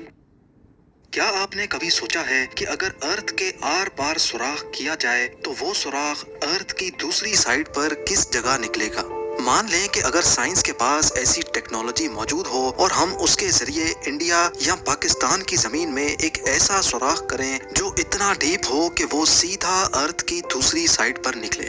आपको ये जानकर हैरत होगी कि वो सुराख सीधा मैक्सिको और अर्जेंटीना के करीब समंदर से निकलेगा और ये टोटल डिस्टेंस करीब 12,740 किलोमीटर बनता है। जेम टीवी की वीडियोस में एक बार फिर से खुशामदीद। नाजरीन, हम में से अक्सर लोगों के जहन में कभी ना कभी ये सवाल तो जरूर आता ही होगा कि अगर हम इंसान 5.5 करोड़ किलोमीटर दूर मार्स तक पहुंच सकते हैं तो हम अर्थ के अंदर सिर्फ 12,740 किलोमीटर लंबा सुराख क्यों नहीं कर सकते। आज इस वीडियो में आप जान सकेंगे कि मॉडर्न टेक्नोलॉजी की मदद से इंसान अर्थ में कितना डीप सुराख कर पाया है।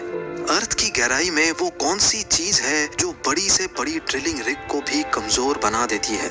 जमीन के सरफेस से स्टार्ट किया जाए तो 6 फुट की गहराई तक नॉर्मली कबर खोदी जाती है। इससे और नीचे बढ़ें तो 13 फीट की गहराई पर इजिप्ट के 3000 साल पुराने किंग टूटनखामुन की ममी और उनका खजाना मिला था, जिसके बारे में आप जेम टीवी की वीडियो भी देख सकते हैं। मजीद नीचे जाया जाए तो 20 फुट की गहराई वो पॉइंट है जहां तक मेटल डिटेक्टर्स जमीन में मौजूद मेटल्स को डिटेक्ट कर सकते हैं। इससे भी नीचे 40 फीट की गहराई तक नाइल क्रोकोडाइल अपना बिल खोद सकता है। ये किसी भी जानवर का बनाया हुआ सबसे गहरा बिल है। थोड़ा और नीचे जाएं तो 65 फीट की गहराई पर फ्रांस के शहर पेरिस के नीचे पेरिस कैटाकॉम्ब्स मौजूद हैं। यहाँ पर कई 100 साल पहले 60 लाख इंसानों को दफन किया गया था। इस जगह को लोग दोज़ख का दरवाजा भी कहते हैं और इसके अंदर जाना इल्लीगल समझा जाता है।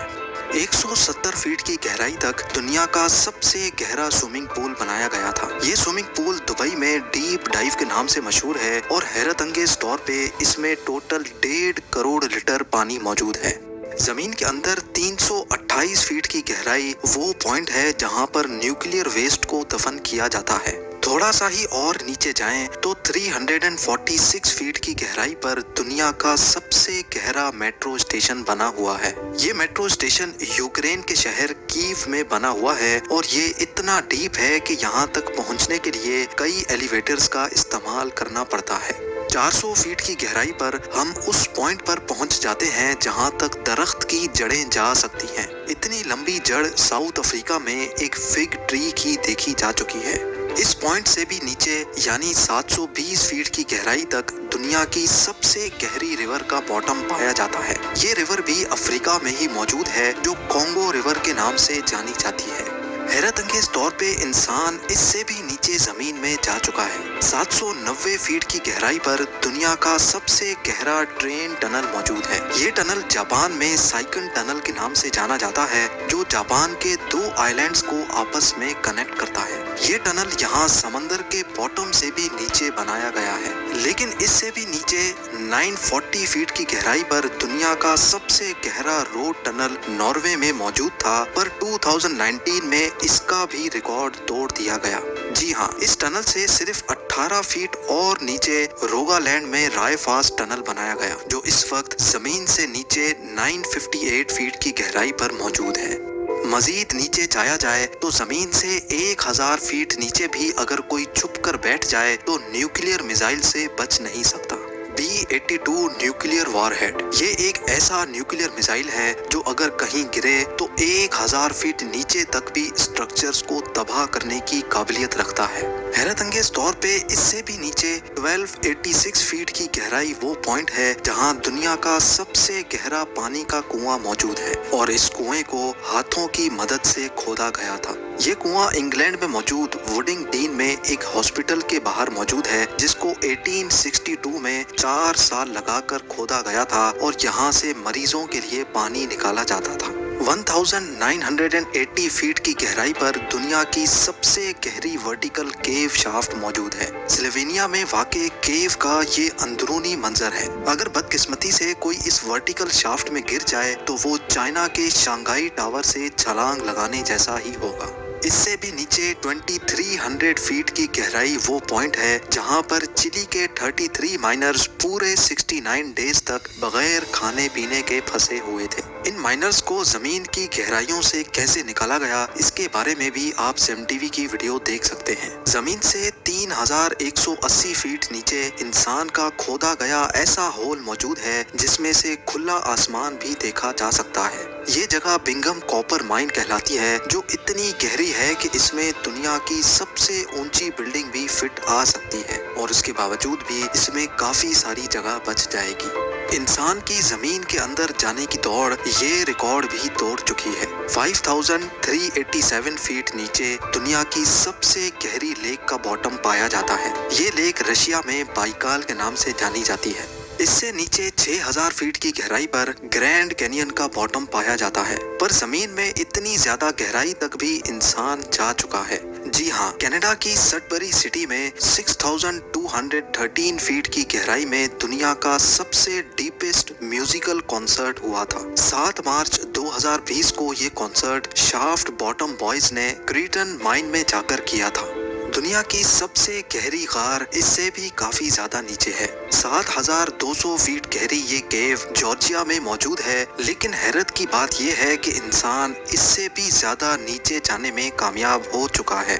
10,300 फीट की गहराई पर अफ्रीका में मोआब कोटसोंग माइन शाफ्ट का बॉटम पाया जाता है। इसके बॉटम तक जाने के लिए एक लिफ्ट की मदद ली जाती है और ये लिफ्ट माइन के बॉटम तक पहुंचने में पूरे 4.5 मिनट लगाती है। ये गहराई इतनी ज्यादा है कि अगर इसमें कोई गिर जाए तो वो बॉटम तक गिरने से पहले पूरे 25 सेकंड तक हवा में ही रहेगा।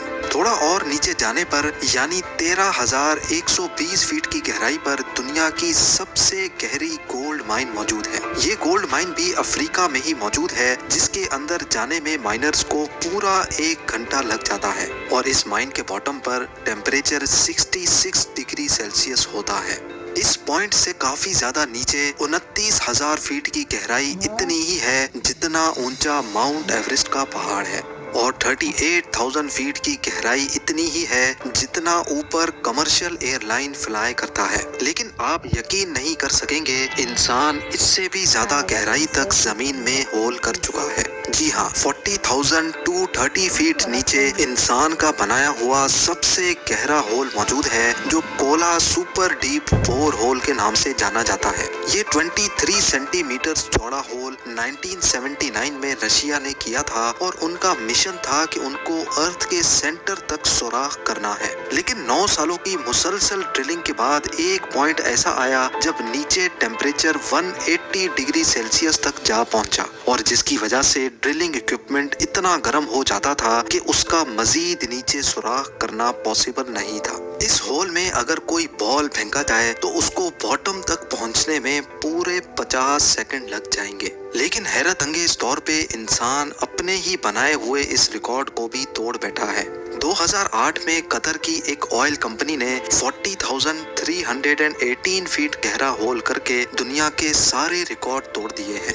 ये है अल शाहीन ऑयल फील्ड और यही वो पॉइंट है जहां अर्थ के अंदर सबसे गहरा होल किया गया है और ये रिकॉर्ड अभी तक किसी ने भी नहीं तोड़ा। अगर इसकी गहराई का अंदाजा लगाया जाए तो ये फासला इतना ही होगा जितना आसमान के इस पॉइंट से हमें जमीन दिख रही है। नाजरीन, हमारे अर्थ का कोर यानी अर्थ का सेंटर तकरीबन 6,371 किलोमीटर नीचे है और अभी तक हम इंसान सिर्फ और सिर्फ 12 किलोमीटर जमीन में सुराख कर चुके हैं। यानी फर्ज कर लें कि अगर दुबई अर्थ का सरफेस है तो 6,371 किलोमीटर दूर कोरिया अर्थ का सेंटर है और हम इंसानों ने अभी तक सिर्फ इतना ही डीप सुराख किया है जितना आप देख सकते हैं। उम्मीद है ZemTV की ये वीडियो भी आप लोग भरपूर लाइक और शेयर करेंगे। आप लोगों के प्यार भरे कमेंट्स का बेहद शुक्रिया। मिलते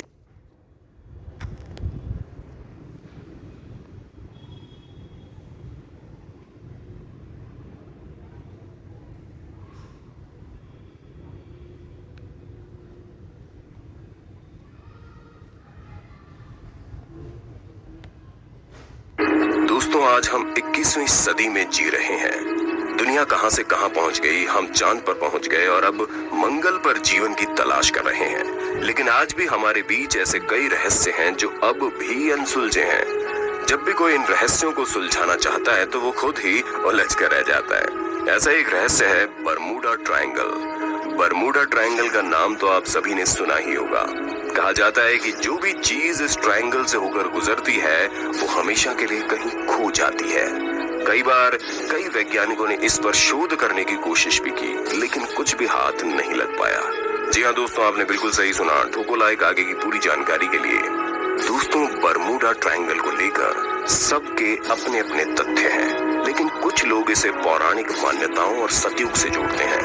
कहा जाता है कि बरमूडा ट्रायंगल की कहानी हनुमान से जुड़ी हुई है। असल में बरमूडा ट्रायंगल अपने आप में कोई जगह नहीं है, बल्कि ये प्यूर्टो, फ्लोरिडा और बरमूडा नामक 3 जगहों को आपस में जोड़ने वाली रेखाओं के बीच का स्थान है, जो समुद्र के बीच स्थित है और धरती पर मौजूद सबसे रहस्यमय जगहों में से एक बरमूडा ट्रायंगल को शैतानों का टापू भी कहा जाता है। कई खोजों के बावजूद आज तक इस बात का पता नहीं लगाया जा सका कि इस ट्रायंगल के बीच से गुजरने वाली चीजें कहां गायब हो जाती हैं। खैर, इसका संबंध हिंदू देवता और रावण से है। एक बार लंकापति रावण ने भगवान शिव की घोर तपस्या करके शिव से कई वरदान प्राप्त कर लिए। इन्हीं वरदानों में रावण को एक मणि भी मिली। ये मणि इतनी शक्तिशाली थी कि इसके बल पर रावण ने देवताओं तक को हरा दिया। आखिर में इसी मणि के बूते भगवान भी रावण को मारने में असफल रहे थे। मणि की वजह से रावण के बढ़ते अहंकार के कारण शिवजी ने रावण से मणि को वापस लेने की योजना बनाई। शिव ने संत का रूप धारण किया और वो लंका पहुंच गए और फिर भिक्षा मांगने लगे। शिव के भिक्षा मांगने पर रावण की पत्नी मंदोदरी उन्हें भिक्षा देने आई। तब शिव ने बड़ी चालाकी से उनसे रावण की मणि मांग ली। हालांकि मंदोदरी मन ही मन ये जान गई कि कोई मामूली संत नहीं है, इसलिए उन्होंने बिना देर किए हुए रावण की मणि शिवजी को सौंप दी। जब ये मणि रावण से छिन गई तो उसकी आधी शक्ति उसके पास से चली गई। मणि न होने की वजह से जब राम जी ने रावण की नाभि में तीर मारा तो नाभि में स्थित अमृत सूख गया और मणि के रहते नहीं सूखता था। इस तरह राम जी रावण को मारने में कामयाब हो गए। शिव जी रावण के पास से मणि तो वापस ले गए, लेकिन मणि का तेज इतना अधिक था कि वो अपने आसपास की चीजों को अपनी ओर आकर्षित कर लेती थी। इससे समस्या पैदा हो जाती थी। इस समस्या का निराकरण करने के लिए और मणि को सुरक्षित स्थान पर रखने की जिम्मेदारी शिव ने हनुमान को दी। महाबली हनुमान उस मणि को लेकर समुद्र की ओर निकल पड़े। उन्होंने इस मणि को अटलांटिक महासागर के अंदर गहरे पानी में रख दिया। कुछ लोगों का कहना ये भी है कि जहाँ ये मणि रखी हुई है वो कोई और जगह नहीं बल्कि बरमूडा ट्रायंगल ही है। किंवदंतियों के अनुसार बरमूडा ट्रायंगल में मणि के तेज की वजह से ऊपर से गुजरने वाले विमान समुद्र की ओर आकर्षित होते हैं और इस समुद्र में समा जाते हैं। क्योंकि मणि में हर चीज को अपनी ओर आकर्षित करने की क्षमता है, शायद इसी वजह से ऐसा होता है। इस तरह हनुमान जी से जुड़ी इस कथा से ये साबित होता है कि बरमूडा ट्रायंगल हनुमान जी ने बनाया था। इसमें उन्होंने रावण की मणि यानी शक्तियों को छुपा कर रखा। दोस्तों, अगर आपको बरमूडा ट्रायंगल का राज पता है तो हमें कमेंट सेक्शन में यस लिखकर बताइए।